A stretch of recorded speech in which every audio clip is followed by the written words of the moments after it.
Good morning or good afternoon, actually. It's lunchtime, isn't it? I'm here for episode 12.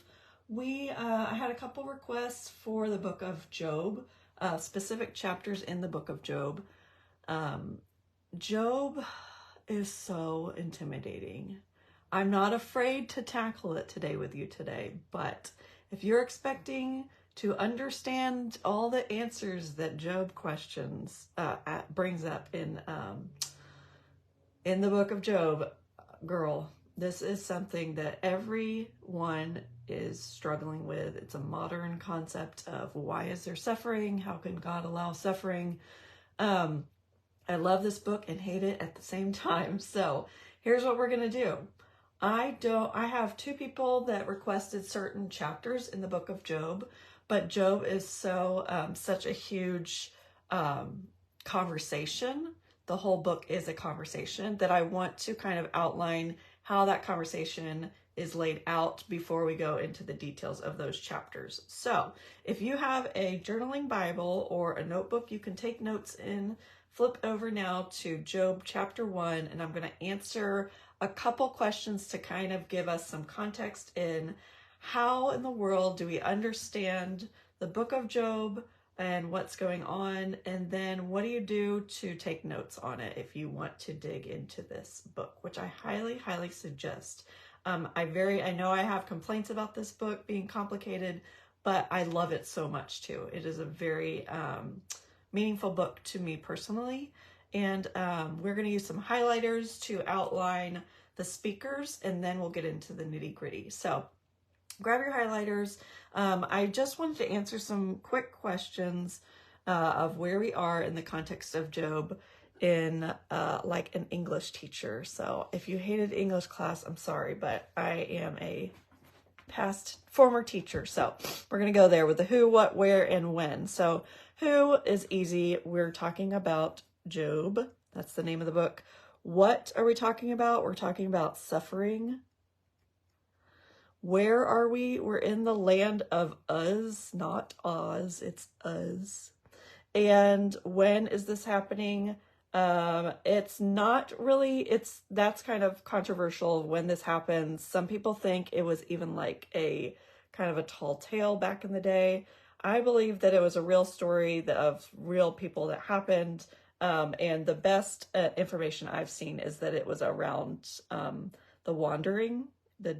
the wilderness wandering time in a different part. So he wasn't related at all to the people wandering in Egypt. It was around 1440 BC is the best research guess that I can give you there. So what I wanted to show you real quick is throughout this, I'm going to be referencing some of my notes on the side here. So if you have my Job notes, this is where I got some of that information. I've already looked it up.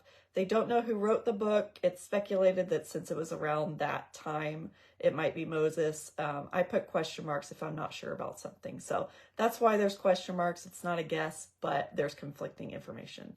And then the land of Uz is very interesting. They don't know where it was. They're guessing it's around here somewhere, which is a really big guess, but I wouldn't think that they would be that off if that's where all the Old Testament events were happening. And then basically Job is a man whose story is outside the Old Testament narrative. So he doesn't follow the line of Israel or the story of Moses. He's his own thing. So now that we've answered those questions, there's a bunch of characters in this story who are having a big conversation. So what I wanted us to do was color code them. I don't know that I have enough colors, but we could do the main people. So Job is asking why he's suffering, and he's asking God. And Satan and Job's wife have small parts in this story, and the other big parts in the story are Job is also asking his friends, what do you think's happening to me? Or sometimes they're giving their opinion he hasn't really asked. So I'm going to color coordinate some of these right now, and you can pick whatever colors you want as well. So let's do Job in yellow because he's our main character. God can be green. And I've only got 4 more colors. So I'm going to skip those 2 since they have minor roles in this story and go on to his friends having these other colors. And then I'm sure you haven't written these down yet. So it's Job, God, Satan, Job's wife. I'll have to reread and see if she actually has a name in here, but I don't remember her name. Eliphaz, Bildad, Zophar. Those are 3 of his friends that assume Job is being punished, and that's why he's suffering. And then Elihu is the last friend who actually suggests that maybe there's more to this than that maybe God's using this for his growth. So let's dig into those as we do our colors.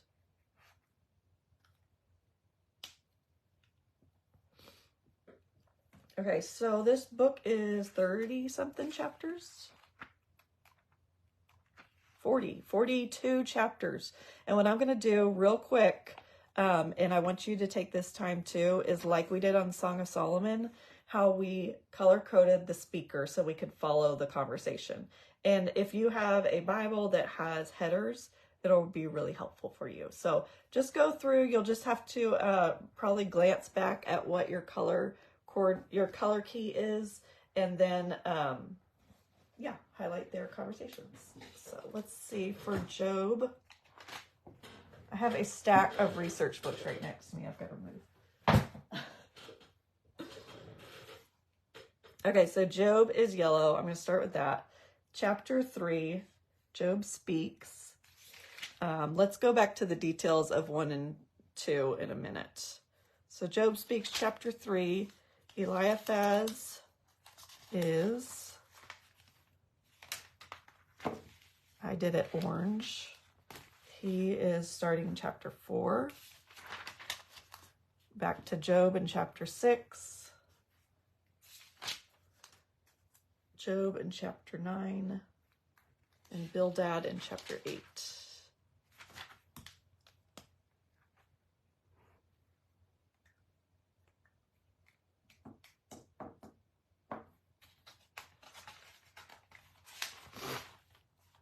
Zophar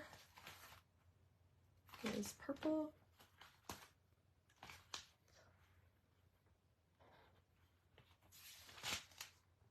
Back to Job in chapter 12.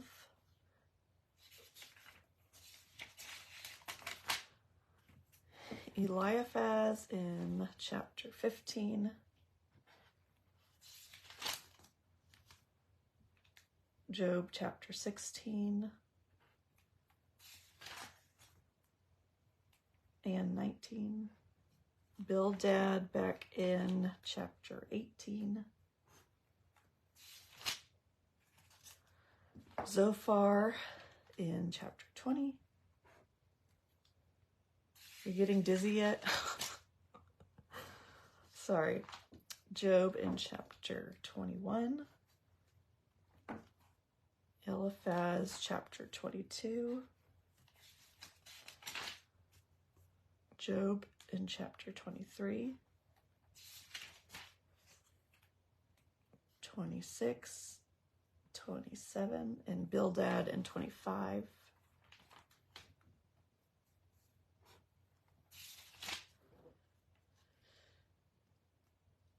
It says Job continues, so I'll just do that on 28 or 29. And it looks like 28 is also Job.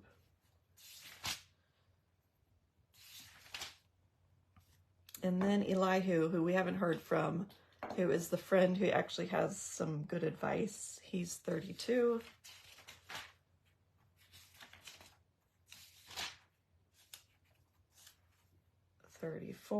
And 35 say, then Elihu said, so I'm going to go back to those and highlight those. Elihu continued in chapter 36. And then everybody stops talking and God gets to say his piece. That is green in chapter 38.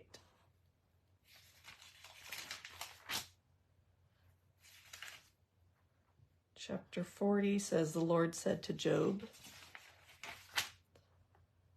Then Job answered the Lord is also in chapter 40.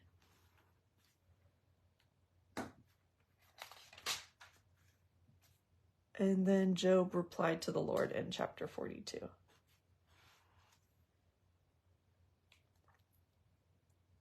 Okay, so there's more in here than that if you go read beyond the headers, but I'm thinking you're smart enough to figure that out. So I'm not going to waste your time going through every single verse and highlighting every single thing everybody said, but I do want you to do that, especially on chapter 1, to figure out who's starting the conversation. So anywhere you see quotations, it says, the Lord said to Satan, where have you come from? So I'm going to highlight this because this is just kind of getting the main ideas of the story. Satan answered the Lord, from roaming throughout the earth, going back forth on it. The Lord said to Satan, have you considered my servant Job? There's no one on earth like him. I'm in verse 8 of chapter 1, by the way. There's no one on earth like him. He's blameless and upright, a man who fears God and shuns evil.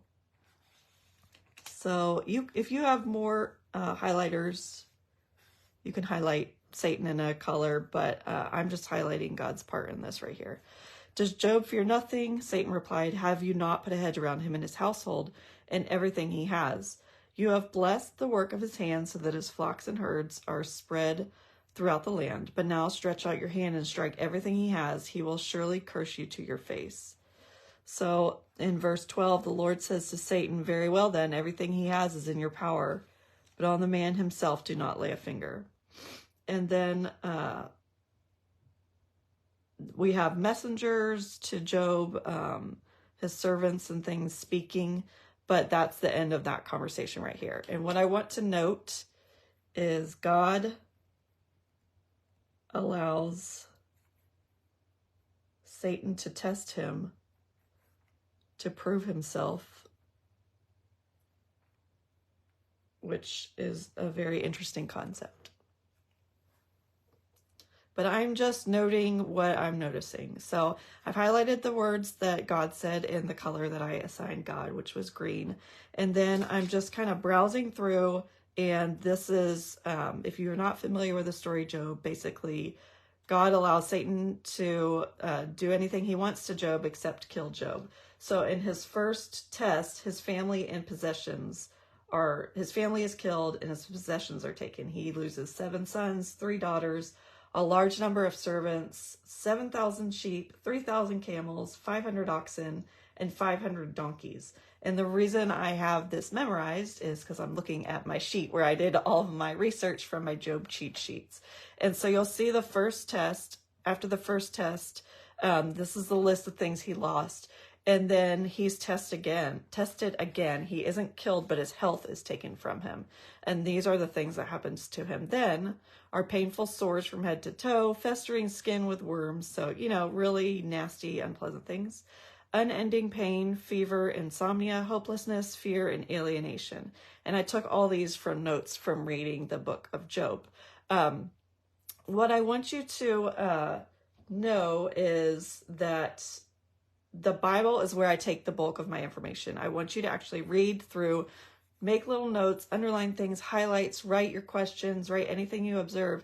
And then your secondary sources are going to be things like my Bible timelines, Bible dictionaries, Bible commentaries. I just wanted to show you real quick where I get some of my information. I've got a bajillion sources, but I wanted, if you're like, I'd like to figure these things out too. Where do you get this information? I just wanted to show you some things real quick.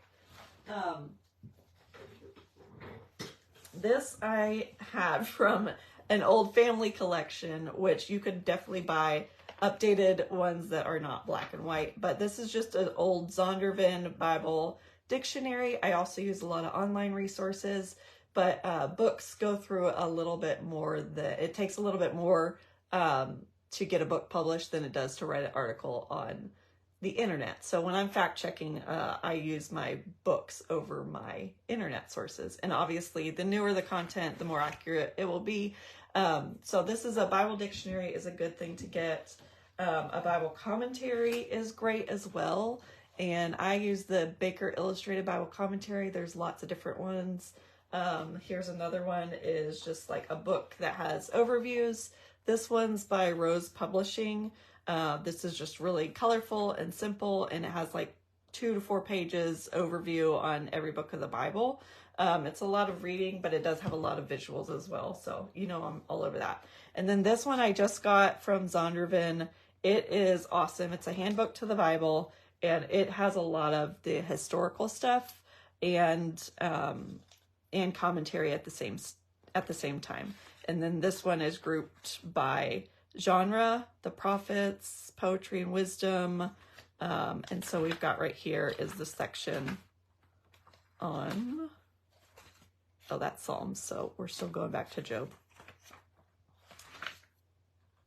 But this is the section on Job, which kind of gives you an overview of what's happening in Job, and then gives you insights into how to follow this conversation. So if you've never purchased any kind of supplemental resources, I always recommend those are your secondary thing. You're not just reading those, you're fact checking everything with your actual Bible, but they're really, really helpful for you to grow in your knowledge of what you're reading and studying. So I just wanted to share this with you. So the chapters that I was requested to outline are, let's look at, we've got Andrea Johnson Gosnell asked for Job 3 through 4. So let's look over there, and then we'll just dig right into following this conversation.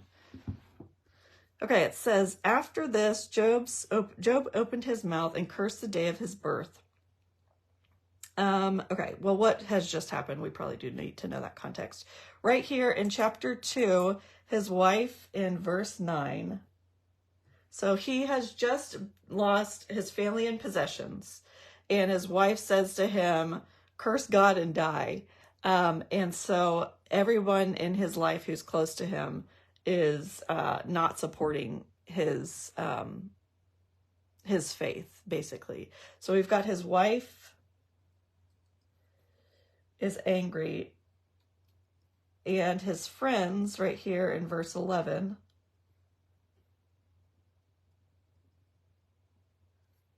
blame Job. So that's a little context for where we are in chapter 3. We've got this terrible stuff happen to him.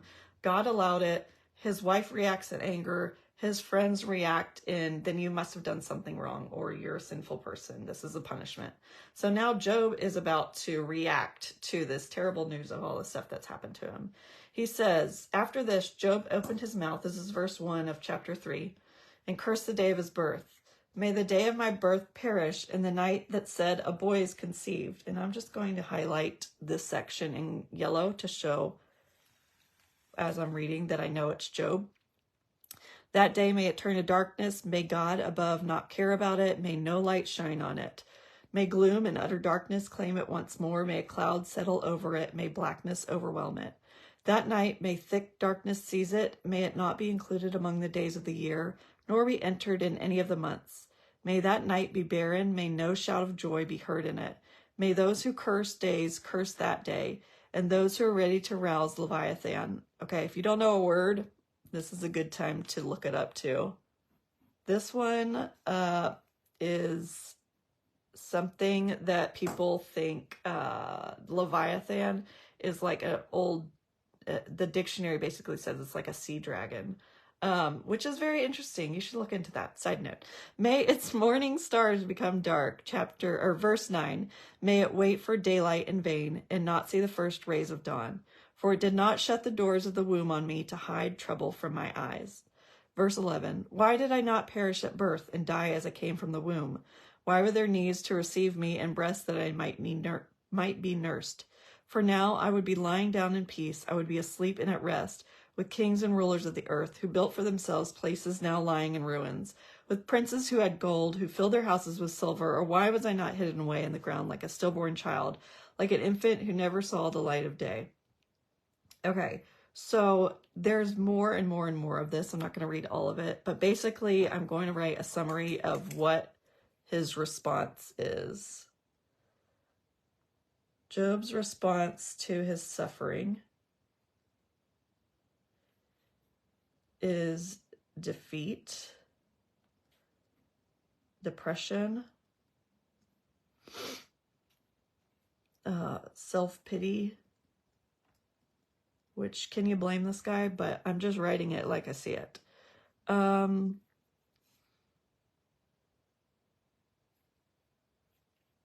He is suicidal ideation.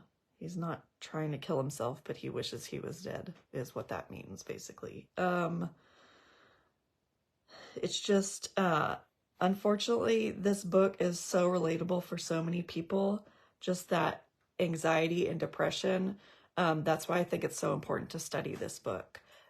If you notice other things that he's feeling, you might write that down. You might even circle them, underline them, and then I want you to just do this, not to zone in on how depressing this is, but to see the transformation he has over this book, so that by the end of the book, you see how his response to his suffering has changed. And while the book doesn't exactly explain or answer every question he has, it gives us that reassurance of God is still good in the way that it is structured. And so I know from personal experience that suffering is not easy, and it does make you question your faith. And if you haven't heard my story from my blog or my About Me page, I'd encourage you, or if you subscribed, it should be in there too. But if you're questioning your faith, you're not alone.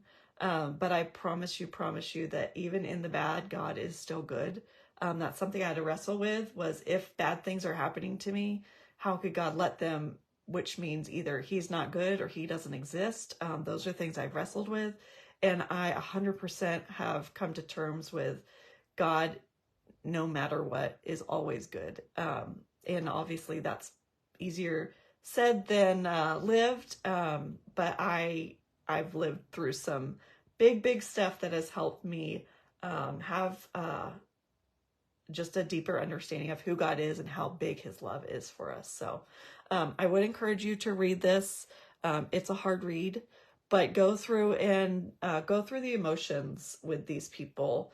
Write down what they're going through, write down their transformations. Then another thing for you to do is write down some bad habits that Job has in going to his friends, or write down some good responses that he has from when they talk to him.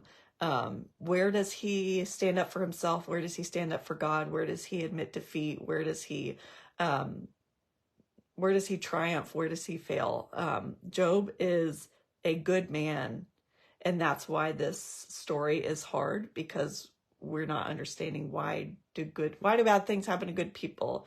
And so this is a you can get very philosophical in this book, but there's so much to it. So I just wanted to throw out all these different things you could think about and write about and research when you're looking at the book of Job. So chapter 3, Job is not doing well. Chapter 4, his first friend comes and talks to him, and his name is Eliphaz. He's the Temanite, which I'm not sure what that means. That's also something else you could look up and see which city or region that's talking to. So let's see what he has to say, and I'm going to highlight this section in orange as well. And he actually goes all the way to chapter 6.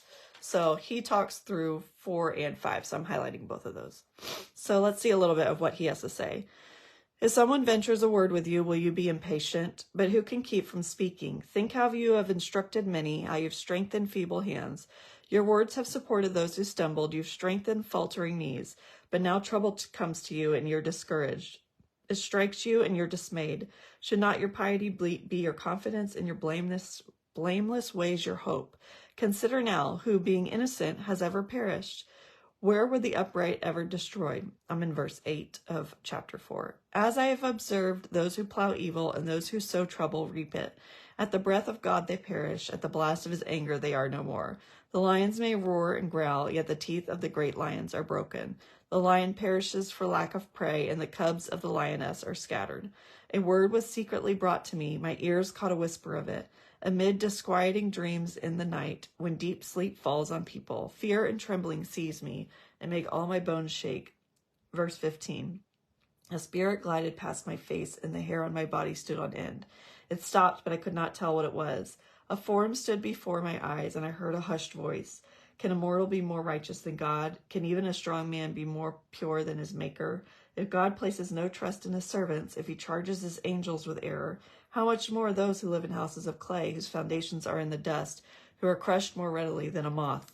Between dawn and dusk they are broken to pieces. Unnoticed they perish forever. Are not the cords of their tent pulled up so that they die without wisdom? And then chapter 5, I'm just going to read a bit of it. It says, call if you will, but who will answer you? To which of the holy ones will you turn? Resentment kills a fool and envy slays the simple. And so this is where Job is basically wanting encouragement from his friend.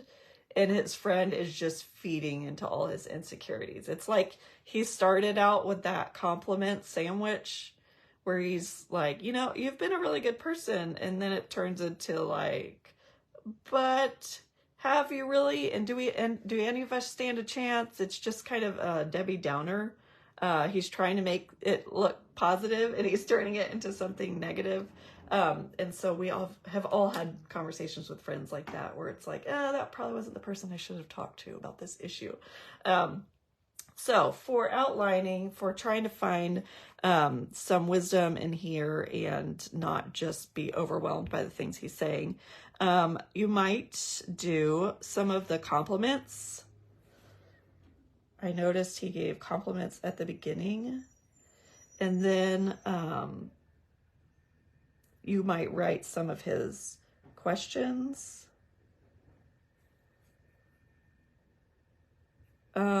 And then his maybe discouragements.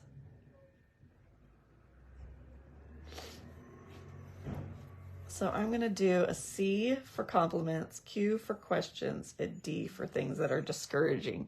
So, okay. Think how you have instructed many. That's a compliment. Your words have supported those who stumbled. Now trouble comes, you're discouraged. Should not your piety be your confidence, in your blameless ways your hope? So that's questions.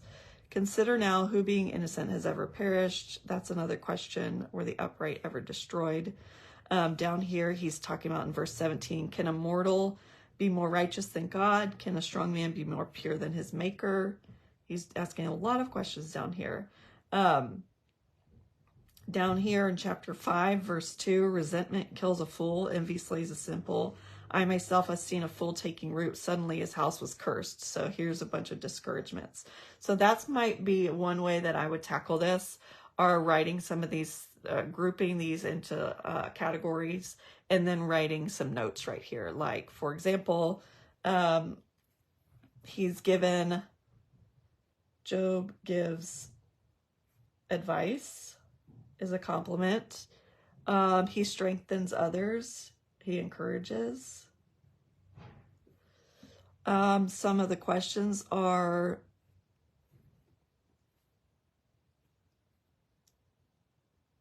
basically, have you lost hope? In verse 6, who being innocent has ever perished? Where were the upright ever destroyed? And this might be where you even write, what are your questions when you're reading this? You might put a question mark next to it. I'm not sure what he's meaning by this. So this might be something where I'm looking into a commentary for that. Over here, we're talking about a spirit glided past my face. The hair on my body stood on end. That's another place I might put like a question mark and be like, okay, I want to look into these commentaries on that.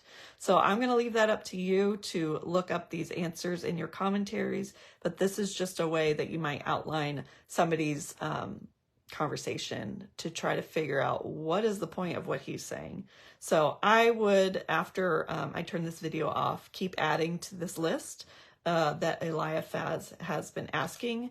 And then I wanted to jump over to Job chapter 8 through 10 because Maria Sanchez had requested those as well. So I wanted to give her a minute to give her some ideas on how to outline that as well. So looks like Job replies back in chapter 6 and chapter 7, and then his second friend. So friend number 2, you could also do this. Friend number 1, and then maybe next time Eliphaz talks, you say friend number 1 or conversation 2 of 2, or go through and write down how many conversations they have with that one person and write down which time out of all the times that they're talking this is, so that when you're flipping through, you can keep track of that. That's another idea. Okay, so friend number 2 is Bildad. Bildad the Shuhite replied, "How long will you say such things? Your words are a blustering wind. Does God pervert justice? Does the Almighty pervert what is right? When your children sinned against him, he gave them over to the penalty of their sin." So over here, he's directing reason to sin. So he's thinking this is happening because of sin. If you seek God earnestly and plead with the Almighty, if you're pure and upright, even now he will rouse himself on your behalf and restore you to your prosperous state. And so it's saying, here's ideas to fix it.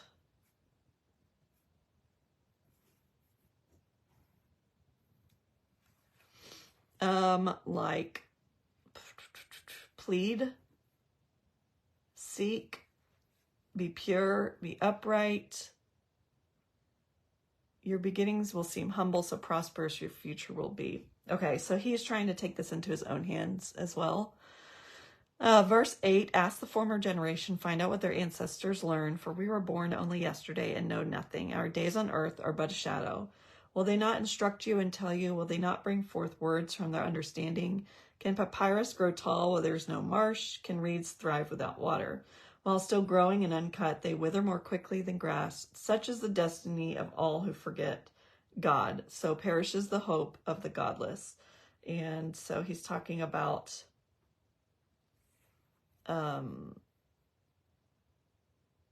punishment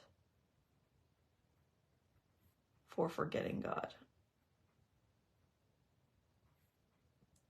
So basically what I'm doing is just reading it aloud and writing down things that I am seeing, points he's making in his reply. Whether I agree with him or not, it's just writing down the facts of the things he's saying.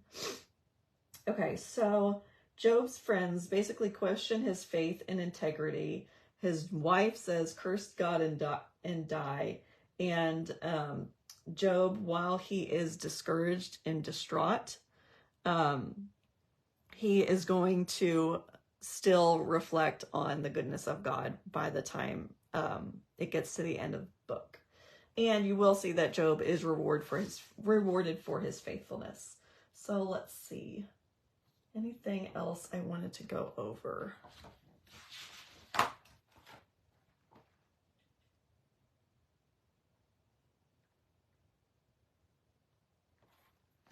Yeah. Okay, so just make sure that you are color coding to stay with this conversation as you go through, and then you can even write everything that one person said on one side. You could write everything that Job said on the other side so that you can follow the conversation better. So I'm going to go ahead and start on all of my color coding and writing down some of the key points that all these people have, and just noticing when I have questions myself and looking those up in commentaries, looking at words I don't know in dictionaries. Job is not a quick read, so I know this wasn't as detailed as some of my other ones are, but I wanted to give you just the context of this really complex book and how it's laid out so that you can tackle one verse at a time, one chapter at a time, and then I'll provide some of those resources if you would like to dig deeper on that. Obviously, if you want the overview of what the book is about so that you can get all this context that I talked about, my cheat sheets have that, And I will see you next Friday for a discussion on a book and chapter that you request, either in my Facebook group or YouTube, or one that's already on the list that is being requested over and over. Thank you, girls, so much for watching, and I will see you next Friday.